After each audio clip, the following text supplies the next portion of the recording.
Hello, ladies and gentlemen, friends, family, fans, the self-made enemies, because I don't make enemies, but if you don't like me, welcome to my podcast. Hey, I want to talk to you about a few things today. Nothing really, I'm not aiming at anything today in particular, like a theme. There's just some things that have been bothering me and some things that I just want to talk about because, well, they're important to me. We're in a very unique time in America and in the world. And a lot of people are looking at all the bad things, and there are bad things going on. So please don't misunderstand me. I'm not blind to the bad things that are happening in our world. I'm not blind to them at all. But I have a pretty, what I feel is a healthy outlook on these things. I feel as if, and it's not just a feeling, I know this. We are in for a fantastic, great, bright future. Not just here in the United States of America, but here in California, here in the LA area, and all over the globe. Yes, it looks like chaos, and it pretty much is chaos. But, as a believer in Jesus Christ and a student of the Word of God, I see very, very clearly, going all the way back to Genesis chapter 1, God does some of his best work through Holy Spirit in chaos.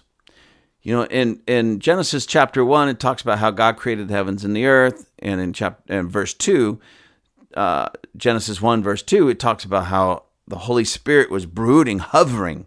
Depending on the translation, it's the same word, but same, hovering over the chaos of that initial creation.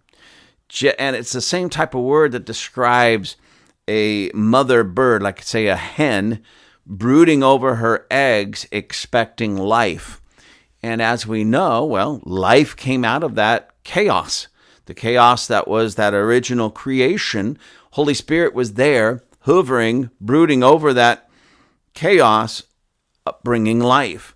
And as they would say, the rest is history, because here we are. So anytime there is some type of chaos in the world, even in your own life, you can take this in a personal sense. You can call on God, and he will send his Holy Spirit into that chaos and begin to bring order and life out of that chaos. So I'm looking at the nations. I'm looking at the state of our state here in California, the state of Los Angeles County. Those two alone, that's enough chaos to keep anybody busy. But God's bigger than our chaos. I look at the state of what's happening in our nation right now, especially in Minneapolis. Oh my gosh, ladies and gentlemen, look what's happening in Minneapolis and other places. And what's happened in Minneapolis has set off this shockwave, if you will, of people protesting and getting all crazy. Even in LA.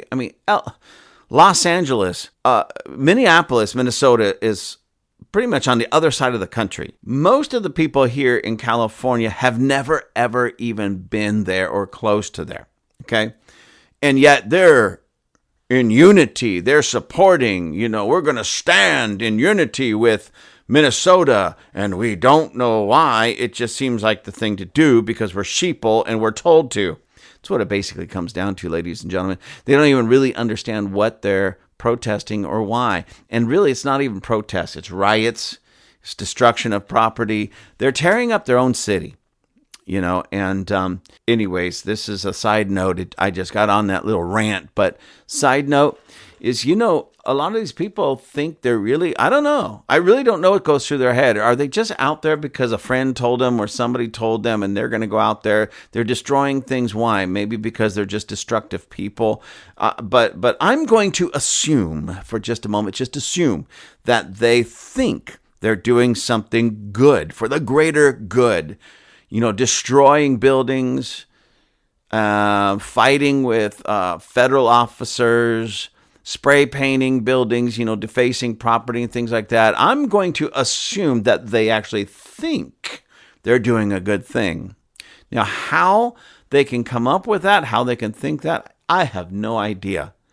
I really don't know. They're destroying their own town. They're destroying their place where they live, not just here in LA, but in Minnesota and other places. But what they are doing also, and they don't understand this, regardless of why they're out there doing this, what happened is the world is watching, and there will be consequences. If law enforcement at this stage of the game, federal agents, can identify them, well, they're going to go pick them up. These ICE raids won't be only going after illegal immigrants. It's going to be going after people that destroyed their cities, fighting for the illegal immigrants. And here's the thing that I want to say, and I've said this many, many, many, many times in person to people, but also live on the air, that I am not against immigration at all. Not at all. And I personally don't know anybody that really is against immigration. But what we are against is illegal immigration. And I would say this, I'm against anything illegal, period. Protests. I'm not against protesting. People are unhappy with something, go protest. But once it crosses the line from a protest to criminal behavior, assault on police officers, federal agents and such, they get, it's one thing to stand on the sidewalk and yell, hey, we don't like what you're doing, down with ICE or whatever it is. And then getting up in the face of those guys where, I watched some of the videos of these young people literally up in the face of a man standing there with a weapon strapped to him, several weapons, riot gear on, a bulletproof vest, things of that nature, and some little 130-pound liberal weakling is going to get into their face yelling and screaming profanities that have nothing to do with the actual protest, spit flying out of their mouth, going into the face of these federal officers, and many people, not most, not me, but many people think that those officers are just supposed to sit there and take it. Take it. Spit's flying, the profanity's flying, you're just going to have to stand there and take it. And I'm like, no. Because nowhere else in the world would anybody be expected to take that kind of abuse, physical, verbal, or otherwise. So it comes as a weird, strange shock. You can see it on their face when the ICE officer pulls up a can of pepper spray and shoots it in the person's mouth or something, or in their eye. And then they freak out. They freak out like they were just attacked. They're just so peaceful and they're just nice people. And this guy, I didn't do anything. And he just walked up to me and shot me in the face with pepper spray. And it's like, well, we just saw the video, dude. You're up in his face, yelling and screaming, cussing him out, and often, usually over stupid things. You're not trying to have a dialogue. You're not trying to just merely make your point. I hate to say it like this, but it's just the truth. Many of these people, especially those ones that get up in the face of these ICE officers, they're dirtbags. President Trump would say, what a loser. And you know what? I have to agree. So anyways, it's going to backfire on them. Why? Because these agents, these federal agents, are watching this. And if those guys do cross the line, whether they get picked up at the moment or a week or so down the road, they're going to come and get them and they'll prosecute them. Not only that, but you know what? I was looking at some of those videos, especially we had a couple little protests here in my own hometown that has nothing to do with anything. And we got people out there, down with ICE, melt the ice, And I don't know why liberals, and this, I'm not saying it's only liberals, please don't misunderstand.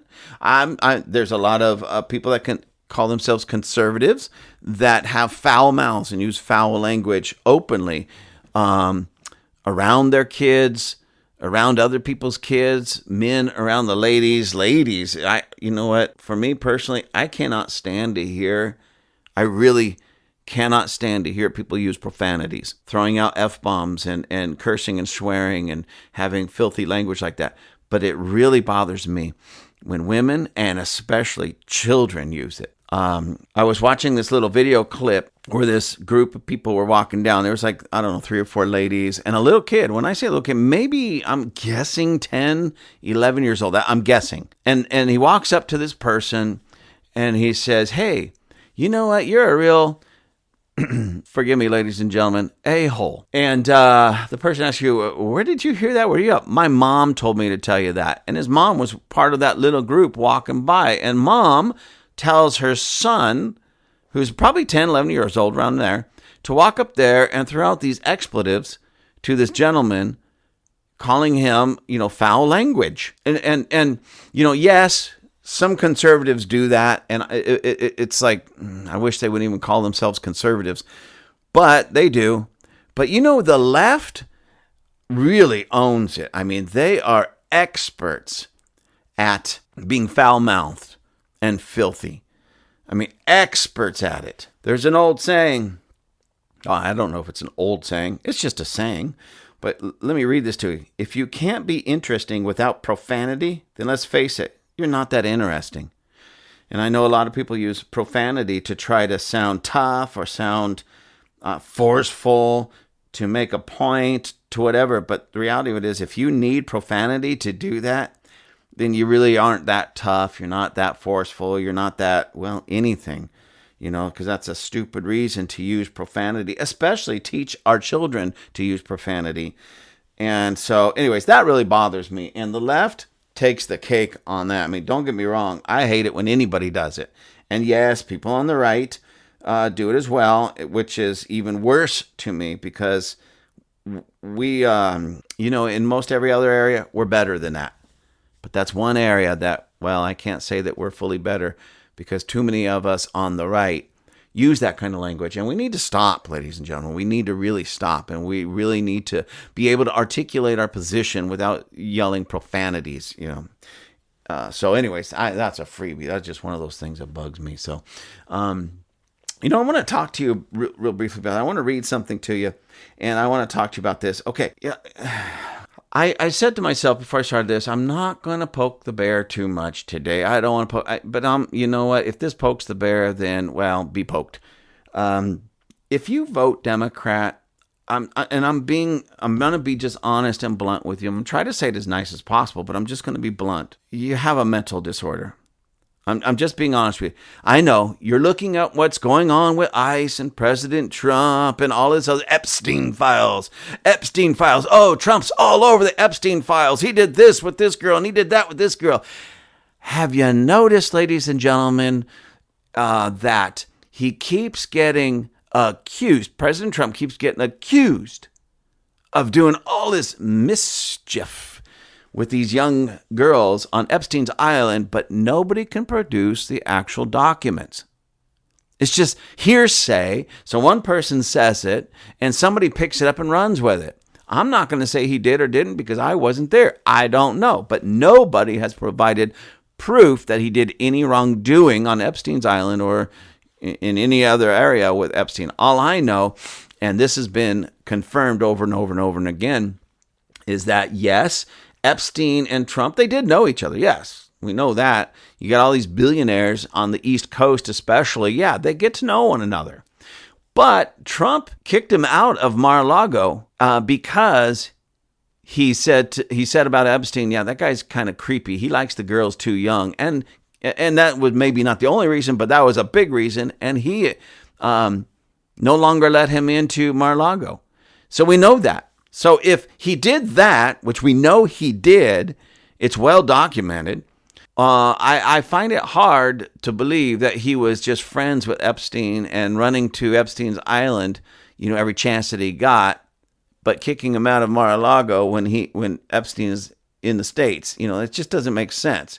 But hey, if he did it, I really do want to know. I want to know who's in those files. I want to know who did what so that I can cut those people out of my life. And yes, if he's guilty, truly guilty, even Trump. But I'm just waiting for somebody to bring some proof, which nobody really has. I haven't seen any. They just keep throwing out these accusations, but they don't bring it. So anyways, I don't know how I got off on that. But anyways, The left is crying Epstein's Island, Trump, Epstein, but can't bring any proof. The left is doing all kind. I mean, when I say left, I just want to bring it down to Democrats and Democrat voters. Okay, I hate to say it like this, but it's just the truth. You are really to blame because the Democrat politicians, well, they're Democrat politicians. They're going to do what Democrat politicians do: lie, cheat, and steal. Pretty much in that order as well. Lie, cheat, and steal. The problem is we know who they are. You know who they are. You know what they are. You know what they're doing. You know what they have been doing for the last 60 years. Minnesota is a prime example of that. California, at the governmental level, Sacramento, is a prime example of that. The fraud, the theft, taking your money, my money, lying, cheating, stealing, all of that. You know, there's billions and billions of dollars that are unaccounted for in Minnesota and also in California. Why? They keep raising our taxes and taking this money from us, the hardworking people, and with promises, we'll have a high-speed rail. Hey, ladies and gentlemen, has anybody been on that high-speed rail yet? I got to go check it out. I've never been on it. Why? It doesn't exist. They spend billions and billions, or let me take that back. They take billions and billions of dollars with the promise to deal with the homeless, get them off the street, and take care of them. How many homeless people could you count on your ride home from work? You know, if it's more than zero, then that's proof enough that the politicians in California certainly have lied to us over and over. And fraud, theft, and it's disgusting. And you know what? This Gavin Newsom guy keeps getting a pass because the sheeple Democrats just keep falling for his lies over and over and over again. And it's the same thing that was going on in Minnesota with the Somali daycares. Somebody said a joke. I forget the comedian's name, so I can't take credit for it. I wish I could, but I can't take credit for it. I'm just telling you, and I can't remember the comedian's name, but he said, you know, up to this date, right now, up to this day, ICE has taken care of more children than a Somali daycare. When I heard that, I just lost it. I just fell out of my chair laughing because, well, it's true. You know, ICE is taking care of more children than any Somali daycare has. I mean, you know, the feds are coming for him, and isn't it interesting that one of those Somali daycares had all of their documents stolen, so there was no proof. All their documents were stolen of all the wonderful children that were in their care, but they couldn't prove because all their documents were stolen. And here's the interesting thing about their documents being stolen. There's a hole torn in the wall, but only one side of the wall, and it was on the inside. Okay? So a hole torn in the inside wall of this building. There was no break-in. There was no like door broke down, window broken, or anything like that. So they came in from the outside. And the question I had when I saw the pictures is, what are they doing keeping documents in the wall? What was that supposed to be? I mean, it was just like a wall. It's like a 6 or 8 inch wall. Who keeps documents in the wall? And not only that, who keeps hard copy documents and paper documents anymore? I'm not saying that when people come in, you don't fill out an application, but automatically you have somebody that punches all of that information into a computer. It wasn't a computer, they said, that got stolen. It wasn't their server that got stolen. It was their paper documents. I mean, anybody that falls for that lie and that nonsense, I don't know. Maybe they're just like bananas and rice. I don't know. If you saw that video, you know what I mean. If you're not, I'm sure you can Google bananas and rice and it will come up. But, you know, and here's the problem. The Somalis, who brought them in? Primarily, this goes back to Barack Obama, Democrat. Who's the governor of Minnesota? Tim Walz? And they call, I think it was Trump, gave him a nickname, Tampon Tim. Why? Because he wanted to put tampon vending machines in the boys' and men's bathrooms so that they could have easy access to tampons. Okay, I know that sounds weird. Anybody with any level of common sense. I mean, if you can measure common sense from 0 to 10, anybody that listens to that would go, what? Vending machines in boys' bathrooms, giving them access to tampons. On a scale of like 1 to 10, 10 being the greatest level of common sense and 0 being like nothing, that's maybe around a 0.05. That's ridiculous. So he really earned that name, okay? And that's something that was common. It's been around there. People have known this for years, all right? Who voted for that guy? Well, Democrats, of course. But to you Democrats, you left-leaners, why in God's name would you vote for anybody whose greatest accomplishment was putting tampon vending machines in men's bathrooms? I mean, honestly, really, honestly, ask yourself that question. And if you have the courage, please write to me. I will include my email address in the description of this podcast, this episode, and you can write to me because this is absolutely ridiculous. He was behind him and the governor of Minneapolis. Mayor of Minneapolis. Tim Walz was the governor of Minnesota, and they were behind and probably have their hands very firmly and strongly in the Somali fraud, where they were taking federal dollars, state dollars, to run these daycare centers with no children in them. They were just pocketing all that money. Well, what were they doing with all that money? Oh, they were just divvying it up among the Somalis, and I'm sure they're going to I know this every ounce of my being. You watch. They're going to find that even people in the government at the state level and at the local level had their pockets lined with that Somali daycare money. You watch. And if not all of them, most all of them are going to be Democrats. And if any of them are Republicans, well, they're not Republicans. Well, they're Republicans in name only, because a true conservative would not do that. A true conservative would not do that. But nonetheless, who are all these people voting for these nuts? I mean, honestly, who votes for that? And then all of the people protesting ICE out there. Now, ICE is trying to round up the criminal element in Minneapolis, in Minnesota, but primarily Minneapolis. And people are actually out there protesting that. Who's behind it? Well, you have the governor and the mayor and different city officials promoting this and pushing, hey, stand against ICE. Don't let them do this. Don't let them do that. I know. Somebody listening to my voice right now is getting angry, asking the question, well, what about Renee Good? And what about that other dude? Peretti, I think is the last name. They got shot by ICE. Yes, they did. And I do not rejoice in that at all, because I don't like it when anybody is killed, especially in such fashion. I don't like that at all. But, okay, take a deep breath, ladies and gentlemen, and look at, like I said, remember, common sense meter. We want to get closer to the top, say a 10. Let's see, if the meter only goes to 10, we want to get closer to 10.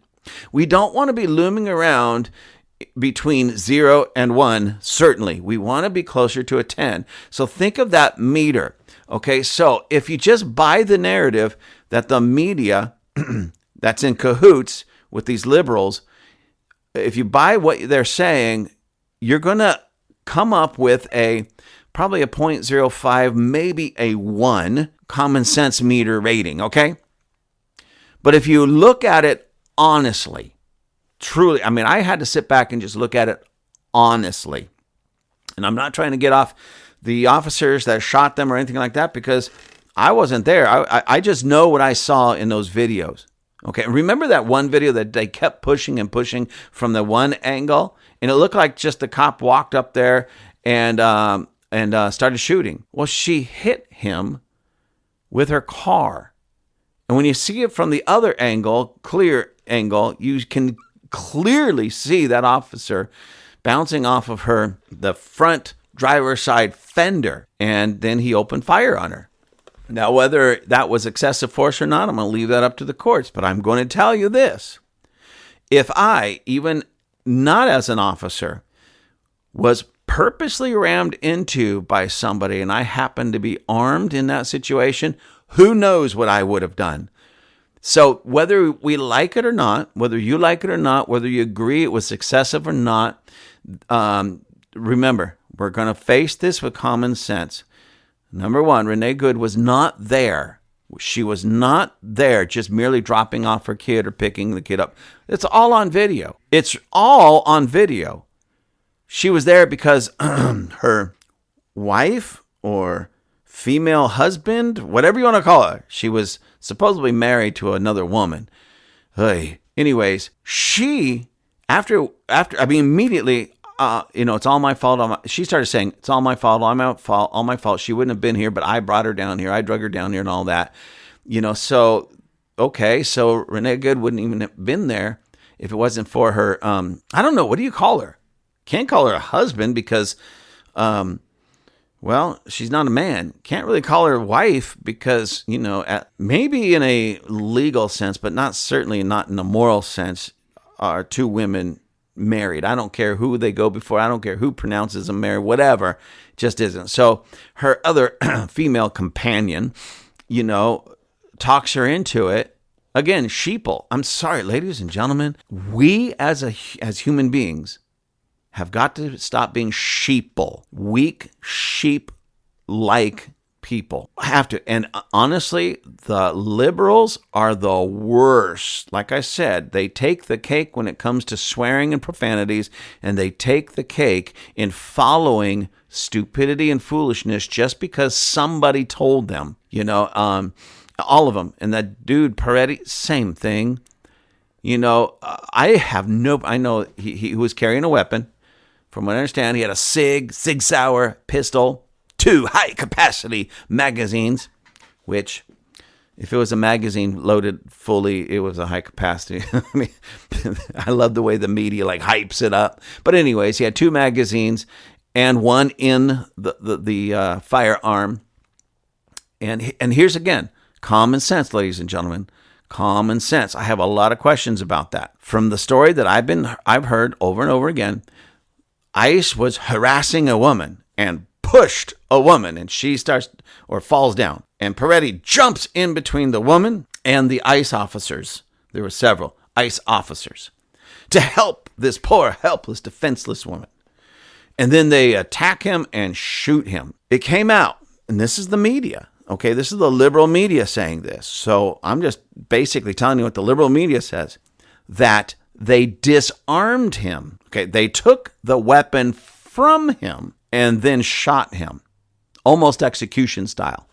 Okay, and they say he never drew his weapon on them. Okay, now I know we've heard that, but if you've watched the video, the scuffle and the fighting and the wrestling around, common sense, ladies and gentlemen, how does it, if Peretti didn't draw his weapon, how would the ICE officers even know he had one? Were they 4 of them, wrestling around with him and patting him down all at the same time? No, that's silly. That's ridiculous. Okay? So how would they even know he had a weapon if he didn't draw on them? If he didn't pull it out? All right? Number one. And number two, so if he didn't draw it out, how would they even know it's there? But in that scuffle and everything, it's really, at least from what I've seen, now maybe there's some other angles that they haven't released or whatever, and testimony, I don't know. But there's one thing I do know. I am not upset that he had the weapon. I am not upset at all. I am a big Second Amendment guy, okay? Him having that firearm is not a problem with me. Him stepping in and getting involved in an ICE operation with federal agents, okay, wrestling with them, not announcing. From what I understand, he did not announce that he had a firearm, and he did not provide any ID or proof that he had a concealed carry permit. So him having the weapon doesn't bother me at all. Him not expressing that he had the weapon and staying out of their way when they're doing their job. I have big problems with that, especially when he's carrying, because that brings a whole nother element into it that we can't ignore. And again, if he didn't draw his weapon on them, how did they even know he had one to remove it from him? See, those are the questions that I ask, and again, what are all these people doing down there protesting in this manner? Why is anybody, the woman that got pushed down, or this Peretti guy, or Renee Good, or Renee's life partner, whatever, it doesn't matter. What are they doing up in the face of federal agents doing their job? They're not doing anything legal. They're doing their job. They're removing the criminal element from the city. So why do the people of that city, and it's not just the people of the city, they're being bussed in. They're coming from all over the place. They're paid agitators as far as I'm concerned. But why are they there trying to stop and impede legal? I mean, I don't know about you, ladies and gentlemen. If I have criminals living around me, I don't care if they're right next door or a mile down the road. I want them out of my city. I just want them out of my city. I don't want criminals around at all. So if the police department, the federal agents, whoever it is, comes in and starts legally removing criminals from my city, then I'm certainly not going to get in their way. I am certainly not going to get in their way of doing their job, of getting the criminal element out of my city. Okay, because I'm tired of people. You know what? When my wife goes to the store or something like that, usually, not always, but usually I'll go with her. Even if I don't really want to, even if I don't need to in that sense, I sometimes go to her. Why? For one reason. Because there's too much crime out there. There's carjackings, there's muggers, there's drug addicts, there's homeless people on different kinds of drugs or alcohol or something that will, try to rape her, try to take her, try to kidnap her, try to rob her, whatever. And I tend to go and I do my best to position myself between her and whoever would try to harm her. So if because we have that kind of stuff growing in not just this community, but every community in America. Why? Because wherever liberals are in charge, they stand up for the criminal more than the victims. Wherever, and ladies, you can see this. You see this clearly. You see this clearly in Minneapolis. You see this clearly in Los Angeles. You see this clearly in Chicago. All Democrat run, all blue cities, blue states, blue cities. And what's going on? The criminal is treated like a hero, and the victims of that crime are treated like dirt. I mean, it's the truth. It is absolutely the truth. You have people that are at home, minding their own business. Somebody starts to break in their house, so they grab their gun. People kick down the door, they barge into the person's house, they shoot him dead, and then who's on trial? The homeowner protecting himself, his family, and his property. It's ridiculous. It's absolutely ridiculous. And so how did we get here? Because the Democrat voter keeps voting for these people that makes that possible. And that's just the bottom line. That's just the truth. There is no way you can look at this otherwise. Yeah, well, but no, there is no yeah, but about it. It is the Democrat voter that is responsible for the destruction of this nation, for all of these problems, for criminals and their crime, for criminal behavior and fraudulent criminal behavior in our states, capitals, in our governorships, in our mayor's offices and such. Why? Because I'm not going to say every place, but most every place that this kind of place is happening is in Democrat-controlled cities and states. And it's much higher than even, listen, and I'm not saying Republicans and so-called conservatives, because a true conservative would never do that, but so-called conservatives aren't involved in fraud and everything. But I can tell you this, it's not even near the level. It's not even close to the level that these Democrats are in. I'm just telling you the truth, ladies and gentlemen. And if you're honest, it's true. You don't have to be a brain surgeon to understand this. You just have to be honest and really stop listening to Don Lemon. There's a lemon head that got busted good, and rightfully so. I don't care if he calls himself the press or not. You have no right to break laws, and you have no right to impede on somebody's First Amendment rights, especially in a place of worship. Every one of those people should be thrown behind bars 15 plus years, without the chance of parole. I'm serious. To me, that's a serious offense, Anyways, I don't want to get off on that because I'll really get mad, because being the head of a church here in Southern California, I know what that's like, and I don't know. It just, anyways, let's get off on that, because I have something else I just really want to share with you that's really, again, it comes back down to Democrat problems. So before I read this, I just want to read something real quick. But before I read this, I just want to ask you this question. Dumb question, I do realize. Absolutely dumb question. But a question that I want to ask so that you can see where I'm going with this, and that as I read this, you can understand who's behind this. Gavin Newsom, governor of California, Democrat or Republican, conservative or liberal, a very liberal Democrat. Okay, very liberal. Gavin Newsom, governor of California, Democrat, very liberal. Most everybody in the House, the Senate, whatever they call assembly and such, in our government, our local California government at the California level, at the state level, primarily all Democrats, and most of them very liberal.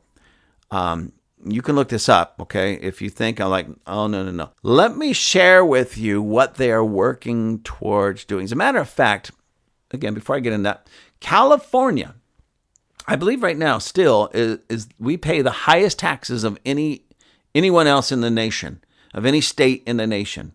Highest taxes. We have the highest gas tax. While the rest of the country is enjoying gasoline, to maybe $2.50, we're still paying $4 and more in a lot of places for our gasoline because of the gas tax and the restrictions they put on gas. And who's again doing it?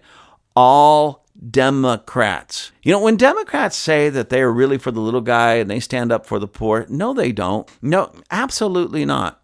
See, because people on the lower end of the economic scale, they need to work, okay? They need to work.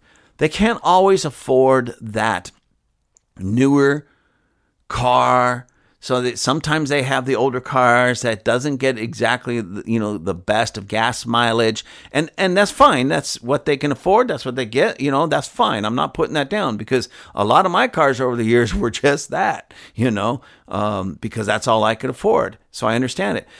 So when these people that really say they're for the poor come along and put high taxes on the very thing that everybody uses, but especially those on the lower end of the economic scale, they need gas to put in their cars to get to work so that they can pay their bills and hopefully get themselves out of poverty. But then lo and behold, a Democrat will come along and make it more difficult for the poor to be able to do that.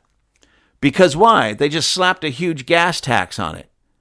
The guy that's driving around and making, $500,000 a year and can afford a Mercedes or a Jaguar or something of that nature, yeah, it's still a problem, because nobody should pay higher taxes just because they can. That's not the American way. But who's really getting hurt in that? The guy making $500,000 a year driving a nice Mercedes? Or is it the guy making $40,000 a year driving a 20-year-old beater? I mean, really, honestly, who is getting hurt more? Well, of course, it's the poorer guy. The guy struggling to make ends meet. The guy that's doing his best to work his way up the ladder. He can't hardly get anywhere because he don't have any gas in his car because it costs too much. Thank you, Gavin Newsom, Democrat of California, and all you other liberal Democrats.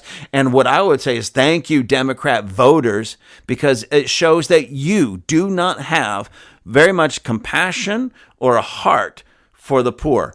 Not at all. You don't. And it's disgusting. You walk around like like you're morally above anybody else. No, you're not. You have no passion passion or compassion for those who are struggling financially. Oh, just slap another tax on them. Well, we can't hardly make ends meet. Too bad. Slap another tax on them. You want to drive that 20-year-old car? Slap another tax on you. You guys really disgust me, Democrats. All of you. So I said all of that to get to this. I want to read to you about AB, Assembly Bill, 1421. And as it says here, plain English breakdown of California Assembly Bill AB 1421. AB 1421 is a transportation funding study bill related to how California might pay for road maintenance in the future. Now, before I go on, the gas tax that is so high in California primarily was supposed to go to fixing the roads in California. So every time you hit a pothole, every time, ladies and gentlemen, you hit a pothole, see major cracks in the roads, that means they're stealing from you and they were lying to you the whole time. So liberal voters, I hope you really pay attention to that. I fly down the freeway, I hit potholes all the time, and I just get so frustrated that I don't curse and swear. I don't like that. But boy, it's hard to keep it in sometimes. Why? Because I just filled up my tank, and what should have cost me $30 costed me $50 because of all the taxes I have to pay to fix my roads that aren't getting fixed. So anyways, this AB 1421 is a transportation funding bill, related to how California might pay for road maintenance in the future. It focuses on a concept called road usage charge. So basically what they're doing is this just a bill to study. Ladies and gentlemen, this is not just a bill to study. You don't need a bill to study anything. This is the opening of the door for a new gas tax, a mileage tax. You're still going to be paying for it at the pump, but they want to add a tax, further tax you for how many miles you drive. They want to put a tax on how far and how much you drive. So again, I live in what we call a commuter town. A majority of the people that have a decent career jobs have to drive an hour or more, usually far more, every day. We call it down below. They drive down below more than an hour every day, an hour there and an hour back every day, more than an hour because of the traffic. Okay. So they have to go down there and back every day. Some of them are in construction. Some of them do, in other words, these are career jobs, but these aren't necessarily high paying jobs. Why? Because that's the whole reason why they live in our community, because it's a little bit cheaper than in the main cities down below. But they have to drive down below for the jobs just to be even able to live here because they couldn't afford to do it down there. So because of that, they're driving a lot. They put a lot of miles on those old cars. They use a lot of gas on those old cars. It's bad enough that they're paying the highest gas tax in the country. But now they want to, California Democrats want to charge these people even more to use the roads. Well, they're not getting ahead now. California is getting way too expensive to even make it. And they want to take even more of our money, especially those who are struggling and hurting. They want to take their money, even more of it. This is absolutely ridiculous. And you Democrats who voted for Gavin Newsom or any other Democrat, if you voted for a Democrat in the last 50 years, you're responsible for this. You are responsible for it. So let me go on with this. It's a road usage charge. They're not calling it a tax, but that's exactly what it is. If we have to pay the government, if they come along and take any of our money, it's a tax. Oh, this is what it says. Listen to this. AB 1420 does not, and it says that in capital letters, does not create a new tax or start charging drivers money right away. That's what it says. It's not a new tax, and it doesn't start charging drivers money right away. In other words, it's coming. It's just not yet. It's not yet. Okay, so they're trying to no. This isn't a new tax, or it's not charging anybody any money yet. That not yet or right now says it all. Well, that's where they're going with this. Now, check this out, ladies and gentlemen. Let me just share with you. Democrat voters, please pay attention to this because you have to answer for this. I don't know how a Democrat voter sleeps at night. Why California is even looking, this is what it says, why California is even looking at this. California currently pays for roads mostly through gas taxes, okay, which ours is the highest in the nation, and our roads are horrible and getting worse. And then it goes on to say, the problem? More electric vehicles equal less gasoline sales. Remember how Newsom and the Democrats in California were pushing electric cars? Well, trust me when I say that was all on purpose, because they don't really care about electric cars. They want more of your money. And they want more control. So let's get rid of the gasoline cars. All electric, which electric cars tend to be far more expensive than gasoline cars, pound for pound, so to speak. And again, what about all these poor people that can't afford it? That can't afford to just get rid of their gas car and go buy, a Tesla or whatever else is out there. Okay, so now that more gas cars on the road, they're getting less money from the gas tax, because electric cars are on the road. Better fuel efficiency equals less tax collected.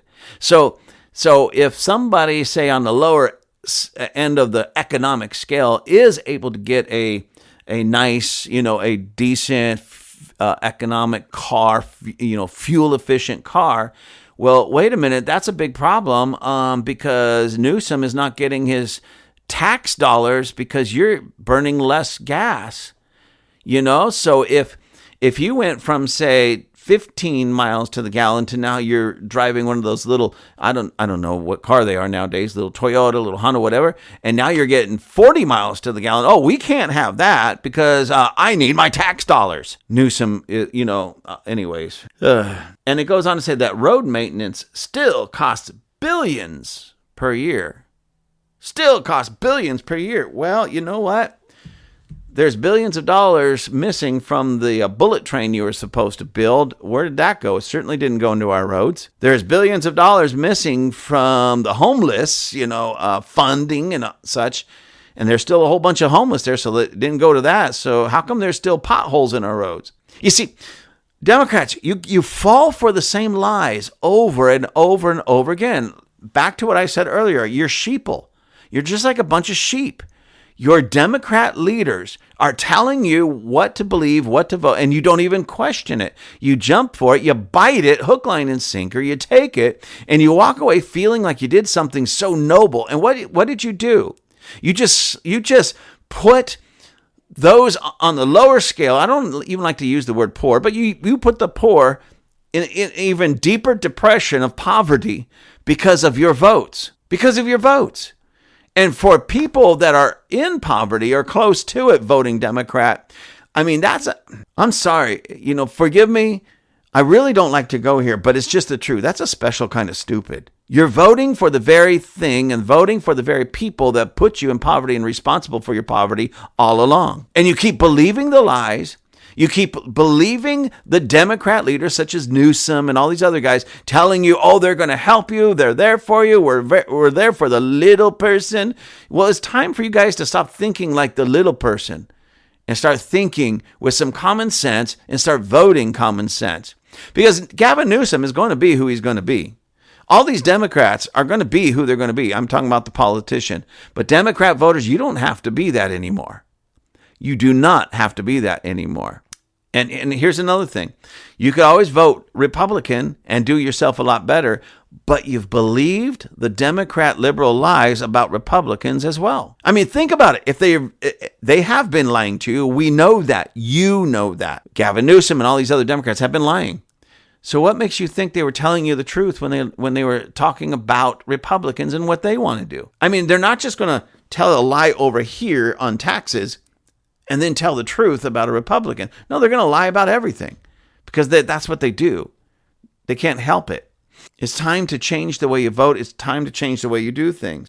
They literally are creating this thing and looking into it. They're taking the slow road, so it's not questioned as much because they got to find a way to spin it so everybody buys into it.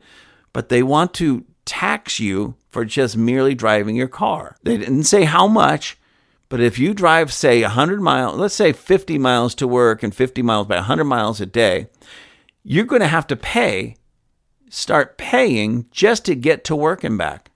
You want to go on a road trip with your wife, with your kids, just for the day. It's Saturday. It looks like a beautiful day. Let's drive down to the beach. Let's drive to the mountains. Let's go play in the snow, whatever it is. They want you to pay them. They're not doing anything for you. If you break down, they're not going to come and fix your car for you. If your tires blow out, they're not going to give you a new tire. None of that. They're going to pay. They demand that you pay just for the privilege, or the right, I should say, to take your family on a decent day trip or to get yourself to work and back. I know what you're thinking. A lot of you are thinking, well, we already have a hard time making ends meet. We have a hard time making ends meet. They don't care. And you have to stop thinking that these Democrats care for you. Here's what they would do if they would care. Okay, I'm just being honest with you. They would scrap the whole electric car thing, pushing. I'm not saying scrap the electric cars. If you want to buy an electric car, go for it. This is America. You have freedom to do that. Go buy it. But they need to scrap pushing it as if, like you have to buy an electric car. If they really cared, none of our taxes would be that high, because they wouldn't be fraudulently spending it on things they shouldn't, losing billions of dollars. There's no such thing as money lost. It's money stolen, your money. They wouldn't be fraudulently stealing your money if they really cared for you. Okay, so gas would be somewhere right now about $2 a gallon. They would lift those gas taxes. Okay, if they really cared. Food wouldn't be that expensive. Housing wouldn't be that expensive. Why? Because builders would be here building new houses, affordable houses, because if these Democrats really cared, they would lift the restrictions off of building so that houses can be built, so that you can go buy a reasonable priced house in a decent, clean, nice area. Let's face it, if they cared about you or anybody, we wouldn't have a homeless problem. Why? Because it wouldn't be easier for these people to be on the streets homeless than getting a job, settling down, creating a life the way you are trying to create a life. They would be doing the exact same thing. But it's so expensive out here. It's so difficult. There's so many restrictions on building. It's ridiculous. It is absolutely ridiculous. You talk to some of these major builders that want to come in here and build tract homes so people can have nice places to live, and they'll tell you there's too many restrictions, too many things, too many hurdles to be able to do that. So who gets the houses? Only the very extreme wealthy who can afford to pay all of those taxes and jump through all of the hoops that the Democrats demand and put upon, all of us. And you might say, I can't afford it. You can't even afford a rent, can you? Rent is out of control. Why? Because of the liberal Democrats and their policies. And let's take it a little bit further. Because somebody voted them in, the Democrat voter. It's time to wake up. All of us. Doesn't matter if you're a conservative, liberal, a Republican, a Democrat, an independent. It's time for us to wake up and be honest with ourselves. And stop playing the game and stop making excuses. Look at it honestly, okay? The Democrats, the liberals, are destroying this country and destroying this state and destroying Los Angeles. We've seen this. But it's not just the politician, ladies and gentlemen. It's those who vote for them. We have to take a different approach to the voting booth. We have to, or we're all but lost. And here's what I would say. I've never voted Democrat. I never would. And I was once a registered Democrat. Yes, ladies and gentlemen, I know I say that to my shame, but it is true. And even as a registered Democrat, I could not bring myself to vote for a Democrat because I saw how wicked they are, how evil they are, and how destructive their policies are. Lots of promises and very little in return. So anyways, I just want you all to think about that, ladies and gentlemen. What is the biggest problem? Some would say it's the Democrat politicians. No, it's the Democrat voter, because those politicians wouldn't even be there if people weren't voting for them. We have to take responsible for that as a people. as a state, as a nation, as a state, and as a city. The Democrat voter is the biggest problem right now. What are you going to do about it? God bless you all. I hope that you really listen to the Spirit of the living God and follow His holiness into everything that you do, including into the voting booth. Bless you. Thank you for joining us at Table Flippers. Table Flippers Podcast is a ministry of Greater Works Christian Church in Lancaster, California. You can find us on the web. You can find us on Facebook. You can find us on Instagram. Look for us at Greater Works Christian Church or Table Flippers. I hope to see you soon.